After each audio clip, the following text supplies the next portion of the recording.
सत श्री अकाल सारिਆਂ ਨੂੰ welcome back to my YouTube channel. ਮੇਰਾ ਨਾਮ ਪਵਨ ਤੇ ਅੱਜ ਦੇ ਵਲੌਗ ਦੇ ਵਿੱਚ ਮੈਂ ਤੁਹਾਡੇ ਨਾਲ ਸ਼ੇਅਰ ਕਰੂੰਗੀ ਮੇਰੀ ਜੌਬ ਹਿਸਟਰੀ ਕੈਨੇਡਾ ਦੇ ਵਿੱਚ। ਕੈਨੇਡਾ ਦੇ ਵਿੱਚ ਮੈਂ ਐਜ਼ ਅ ਸਟੂਡੈਂਟ ਆਈ ਸੀ ਤੇ ਮੈਂ ਕਿਹੜੇ ਕੰਮ ਕੀਤੇ, ਕਿਹੜੀਆਂ ਜੌਬਸ ਕੀਤੀਆਂ ਉਹ ਮੈਂ ਤੁਹਾਡੇ ਨਾਲ ਸ਼ੇਅਰ ਕਰੂੰਗੀ। ਤੇ ਪਹਿਲੀ ਜੌਬ ਮੈਂ ਪਹਿਲਾ ਕੰਮ ਕੈਨੇਡਾ ਦੇ ਵਿੱਚ ਕੀ ਕੀਤਾ ਸੀ ਮੈਂ ਤੁਹਾਨੂੰ ਉਹ ਦੱਸੂੰਗੀ। ਸੋ ਮੇਰੀ ਪਹਿਲੀ ਜੌਬ ਸੀਗੀ, ਮੈਨੂੰ ਇੱਕ ਰੈਸਟੋਰੈਂਟ ਦੇ ਵਿੱਚ ਜੌਬ ਮਿਲੀ ਸੀਗੀ। ਉਹ ਇੱਕ ਇੰਡੀਅਨ ਰੈਸਟੋਰੈਂਟ ਸੀਗਾ, ਉੱਥੇ ਮੈਨੂੰ as a customer service the job ਮਿਲੀ ਸੀਗੀ। ਕੈਨੇਡਾ ਦੇ ਵਿੱਚ ਵੇਜ ਰੇਟ ਚੱਲਦਾ ਸੀ 2016 ਦੇ ਵਿੱਚ $11 ਵੇਜ ਰੇਟ ਚੱਲਦਾ ਸੀਗਾ, ਬਟ ਉਹ ਮੈਨੂੰ ਘੱਟ ਪੇ ਕਰਦੇ ਹੁੰਦੇ ਸੀਗੇ। ਬਟ ਫਿਰ ਉਸ ਟਾਈਮ 'ਤੇ ਉਹਨਾਂ ਵੀ ਬਹੁਤ ਸੀਗਾ ਕਿਉਂਕਿ ਮੇਰਾ ਵੀ ਇੰਨਾ ਕੌਨਫੀਡੈਂਸ ਲੈਵਲ ਜਿਹੜਾ ਸੀਗਾ ਉਹ ਇੰਨਾ ਅਪ ਨਹੀਂ ਸੀਗਾ ਕਿ ਮੈਂ ਕਿਸੇ ਨਾਲ ਗੱਲ ਕਰ ਸਕਦੀ ਹੈ ਨਾ। ਕਮਿਊਨੀਕੇਸ਼ਨ ਸਕਿੱਲਸ ਜਿਹੜੇ ਉਹਨੂੰ ਆਪਾਂ ਲੋ ਕਹਿ ਸਕਦੇ ਉਹ ਸੀਗਾ।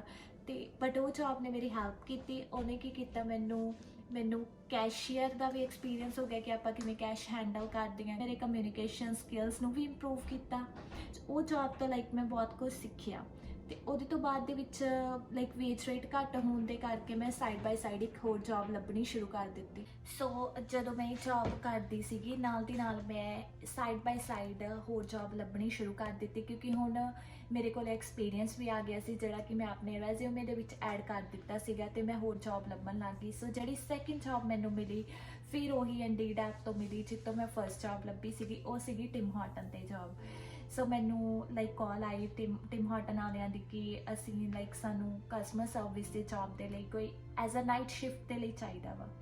ਤੇ ਉਹਨਾਂ ਨੇ ਮੈਨੂੰ ਇੰਟਰਵਿਊ ਦੇ ਲਈ ਬੁਲਾਇਆ, ਇੰਟਰਵਿਊ ਹੋਈ ਔਰ ਉਸ ਤੋਂ ਬਾਅਦ ਦੇ ਵਿੱਚ ਉਹਨਾਂ ਨੇ ਮੈਨੂੰ ਟ੍ਰੇਨਿੰਗ ਦੇਣੀ ਸ਼ੁਰੂ ਕਰ ਦਿੱਤੀ। ਮੈਨੂੰ ਐਜ਼ ਅ ਉਹਨਾਂ ਨੇ ਪਾਰਟ ਟਾਈਮ ਰੱਖਿਆ ਸੀਗਾ, ਮੈਨੂੰ 3 ਸ਼ਿਫਟਾਂ ਦਿੰਦੇ ਹੁੰਦੇ ਸੀ। ਉਹ ਮੇਰੀ ਜੌਬ ਟਿਮ ਹਾਰਟਨ ਦੀ ਜੌਬ ਮੇਰੀ ਵਧੀਆ ਜੌਬ ਸੀਗੀ।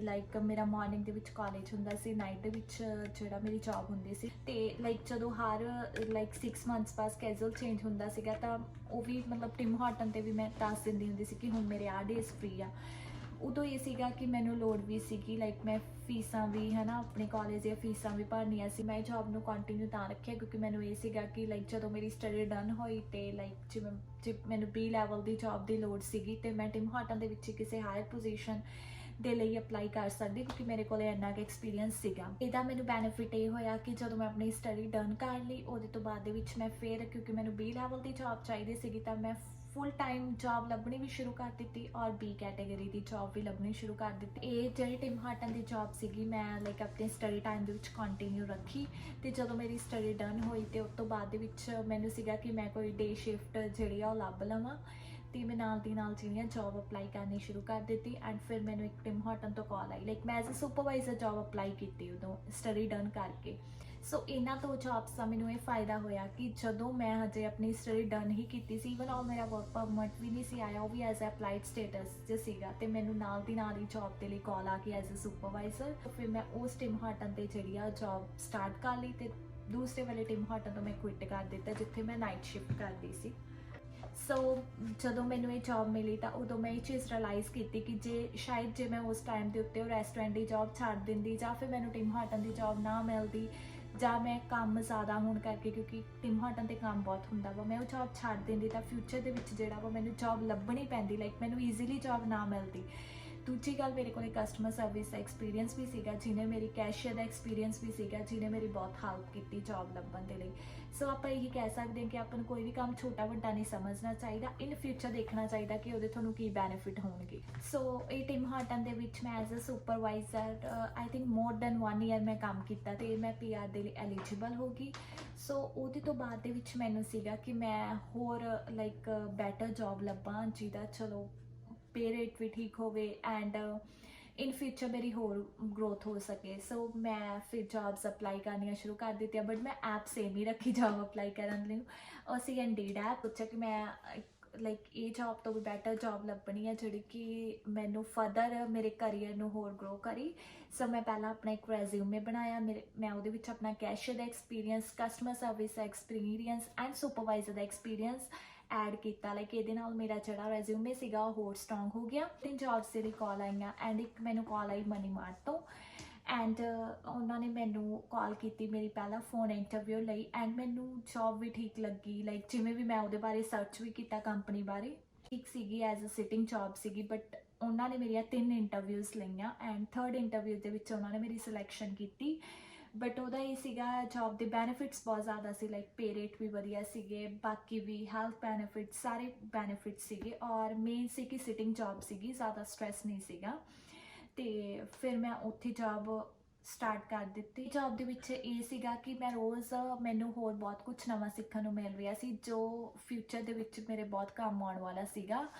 ਤੇ ਹੁਣ ਮੈਂ ਉੱਥੇ ਹੀ ਕੰਟੀਨਿਊ ਜੌਬ ਕਰ ਰਹੀ ਹਾਂ। ਲਾਈਕ ਮੈਂ ਪਹਿਲਾਂ ਸੋਚਿਆ ਵੀ ਸੀਗਾ, ਮੈਂ ਜੌਬਸ ਅਪਲਾਈ ਵੀ ਕਰਨੀਆਂ ਸ਼ੁਰੂ ਕਰ ਦਿੱਤੀਆਂ ਸੀਗੀਆਂ ਐਂਡ ਮੈਨੂੰ ਕਾਲਸ ਵੀ ਆਉਣ ਲੱਗ ਗਈਆਂ ਸੀਗੀਆਂ। ਬਟ ਪਹਿਲਾਂ ਮੇਰਾ ਪਲਾਨ ਸੀ, ਮੇਰਾ ਬੈਕ ਹੋਮ ਜਾਣ ਦਾ ਪਲਾਨ ਸੀ ਇੰਡੀਆ, ਤੇ ਕੁਛ ਵਿੱਚ ਕਰੋਨਾ ਵਾਇਰਸ ਆ ਗਿਆ ਤਾਂ ਮੈਨੂੰ ਇਹ ਸੀਗਾ ਕਿ ਹਾਲੇ ਮੈਂ ਇਹੀ ਜੌਬ ਕੰਟੀਨਿਊ ਰੱਖਾਂ ਵੀ, ਕਿਉਂਕਿ ਪਤਾ ਨਹੀਂ ਹੈਗਾ ਹੈ ਨਾ ਕਦੋਂ ਜੌਬਸ ਛੁੱਟ ਜਾਣੀਆਂ, ਤੇ ਜਿਹੜਾ ਨਵਾਂ ਬੰਦਾ ਹੁੰਦਾ ਉਹਨੂੰ ਹੀ ਪਹਿਲਾਂ ਉਹ ਲੇ ਆਫ ਕਰਦੇ ਆ। ਸੋ ਇਹ ਸਾਰੇ ਕੰਸਰਨ ਸੀਗੇ ਜਿਹਦੇ ਕਰਕੇ ਮੈਂ ਸੋਚਿਆ ਕਿ ਹਾਲੇ ਮੈਂ ਇਹੀ ਜੌਬ ਰੱਖਾਂ। ਤੁਹਾਨੂੰ ਇਹ ਸਟੋਰੀ ਤੁਹਾਡੇ ਨਾਲ ਤਾਂ ਸ਼ੇਅਰ ਕੀਤੀ ਕਿਉਂਕਿ ਕਈ ਵਾਰ ਕੀ ਹੁੰਦਾ ਵਾ ਕਿ ਆਪਾਂ ਨੂੰ ਜੌਬ ਆਫਰ ਹੁੰਦੀ ਹੈ, ਬਟ ਆਪਾਂ ਦੇਖ ਲੈਂਦੇ ਕਿ ਨਹੀਂ ਇਹ ਛੋਟੀ ਜੌਬ ਆ, ਜਾਂ ਮੇਰੀ ਇੰਡੀਆ ਤੋਂ ਕੁਆਲੀਫਿਕੇਸ਼ਨ ਬਹੁਤ ਜ਼ਿਆਦਾ ਵਾ ਤੇ ਮੈਂ ਰੈਸਟੋਰੈਂਟ ਦੀ ਜੌਬ ਕਿਉਂ ਕਰਾਂ। ਬਟ ਐਦਾਂ ਕੁਛ ਨਹੀਂ ਹੁੰਦਾ। ਲਾਈਕ ਆਪਾਂ ਨੂੰ ਇਹ ਨਹੀਂ ਸੋਚਣਾ ਚਾਹੀਦਾ, ਕਿਉਂਕਿ ਤੁਸੀਂ ਜਦੋਂ ਪਹਿਲੀ ਪੌੜੀ ਤੇ ਚੜ੍ਹਦੇ ਆ, ਫਿਰ ਦੂਜੀ ਤੇ ਚੜ੍ਹਦੇ ਆ, ਫਿਰ ਹੀ ਤੁਸੀਂ ਬੁਲੰਦੀ ਦੀਆਂ ਸਿਖਰਾਂ ਤੱਕ ਪਹੁੰਚਦੇ ਆ। ਇਹ ਨਹੀਂ ਹੈ ਕਿ ਤੁਸੀਂ ਪਹਿਲਾਂ ਹੀ ਹਾਈ ਲੈਵਲ ਤੇ ਪਹੁੰਚ ਜਾਓ, ਐਦਾਂ ਕਦੇ ਨਹੀਂ ਹੁੰਦਾ। ਮੈਂ ਵੀ ਲਾਈਕ ਇੰਡੀਆ ਤੋਂ ਗ੍ਰੈਜੂਏਟ ਸੀਗੀ, ਮੈਂ ਬੀਟੈਕ ਕੀਤੀ ਹੋਈ ਸੀਗੀ, ਬਟ ਫਿਰ ਵੀ ਜਦੋਂ ਮੈਂ ਕੈਨੇਡਾ ਆਈ ਤਾਂ ਮੈਂ ਕਿਸੇ ਵੀ ਕੰਮ ਨੂੰ ਛੋਟਾ ਵੱਡਾ ਨਹੀਂ ਸਮਝਿਆ ਕਿ ਹੈ ਨਾ ਮੈਂ ਆ ਜੌਬ ਕਿਉਂ ਕਰਾਂ, ਜਾਂ ਮੈਨੂੰ ਰੈਸਟੋਰੈਂਟ ਦੀ ਜੌਬ ਆਫਰ ਹੋਈ ਮੈਂ ਘੱਟ ਵੇਜ ਰੇਟ 'ਤੇ ਵੀ ਕਿਉਂ ਕਰਾਂ। ਉਦੋਂ ਮੇਰੇ ਮਨ ਦੇ ਵਿੱਚ ਇਹ ਸੀਗਾ ਕਿ ਜੇ ਮੈਂ ਅੱਜ ਐਕਸਪੀਰੀਅੰਸ ਗੇਨ ਕਰੂੰਗੀ ਤਾਂ ਹੀ ਕੱਲ੍ਹ ਨੂੰ ਮੈਨੂੰ ਜਿਹੜੀ ਆ ਹੋਰ ਬੈਟਰ ਜੌਬ ਮਿਲੂਗੀ। ਸੋ ਇਹ ਸੀਗੀ ਮੇਰੀ ਲਾਈਕ 5 ਸਾਲਾਂ ਦੀ ਸਟਰਗਲ ਐਂਡ ਲਾਈਕ ਮੇਰੀ ਜੌਬ ਹਿਸਟਰੀ। ਸੋ ਮੇਰਾ ਤੁਹਾਡੇ ਨਾਲ ਇਹ ਵੀਡੀਓ ਸ਼ੇਅਰ ਕਰਨ ਦਾ ਮਕਸਦ ਇਹ ਸੀਗਾ ਕਿ ਕਈ ਵਾਰ ਕੀ ਹੁੰਦਾ, ਲਾਈਕ ਜਿਵੇਂ ਹੁਣ ਮੈਨੂੰ ਵਧੀਆ ਜੌਬ ਮਿਲੀ ਹੋਈ ਹੈ, ਕਈ ਵਾਰ ਆਪਾਂ ਸੋਚ ਲੈਂਦੇ ਹਾਂ ਕਿ ਸ਼ਾਇਦ ਮੈਂ ਸਟਾਰਟਿੰਗ ਤੋਂ ਹੀ ਇਹ ਜੌਬ ਕੀਤੀ ਹੋਊਗੀ, ਪਰ ਨਹੀਂ, ਮੈਂ ਵੀ ਸਟੈਪ ਬਾਈ ਸਟੈਪ ਚੱਲੀ ਤੇ ਅੱਜ ਮੈਂ ਇਸ ਮੁਕਾਮ ਦੇ ਉੱਤੇ ਪਹੁੰਚੀ ਕਿ ਮੈਨੂੰ ਹੁਣ ਬੈਟਰ ਜੌਬ ਮਿਲੀ ਹੈ, ਸੈਲਰੀ ਵੀ ਠੀਕ ਆ, ਸਭ ਕੁਝ ਠੀਕ ਆ।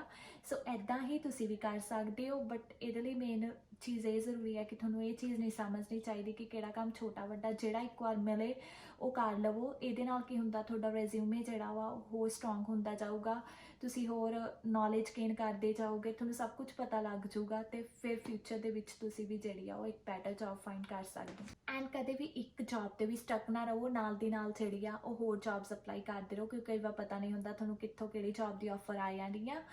ਐਂਡ ਦੂਜੀ ਗੱਲ ਹੈ ਕਿ ਆਨਲਾਈਨ ਸਰਚ ਕਰਦੇ ਰਹੋ ਕਿ ਹੁਣ ਕਿਹੜੀ ਜੌਬ ਦੀ ਓਪਨਿੰਗਸ ਚੱਲ ਰਹੀਆਂ ਵਾ ਜਾਂ ਕਿਵੇਂ ਆ, ਕਿਉਂਕਿ ਇਹ ਵੀ ਚੀਜ਼ ਜਿਹੜੀ ਆ ਤੁਹਾਨੂੰ ਹੈਲਪ ਕਰੂਗੀ ਬੈਟਰ ਜੌਬ ਲੱਭਣ ਦੇ ਵਿੱਚ। ਸੋ ਉਮੀਦ ਕਰਦੇ ਹਾਂ ਤੁਹਾਨੂੰ ਮੇਰਾ ਅੱਜ ਦਾ ਵਲੌਗ ਵਧੀਆ ਲੱਗਿਆ ਹੋਊਗਾ। ਜੇ ਤੁਹਾਨੂੰ ਅੱਜ ਦੀ ਵੀਡੀਓ ਵਧੀਆ ਲੱਗੀ ਤਾਂ ਮੇਰੇ ਚੈਨਲ ਨੂੰ ਸਬਸਕ੍ਰਾਈਬ ਕਰ ਦਿਓ, ਵੀਡੀਓ ਨੂੰ ਲਾਈਕ ਕਰ ਦਿਓ ਐਂਡ ਕਮੈਂਟ ਬਾਕਸ ਦੇ ਵਿੱਚ ਆਪਣੇ ਕਮੈਂਟ ਲੀਵ ਕਰ ਦਿਓ।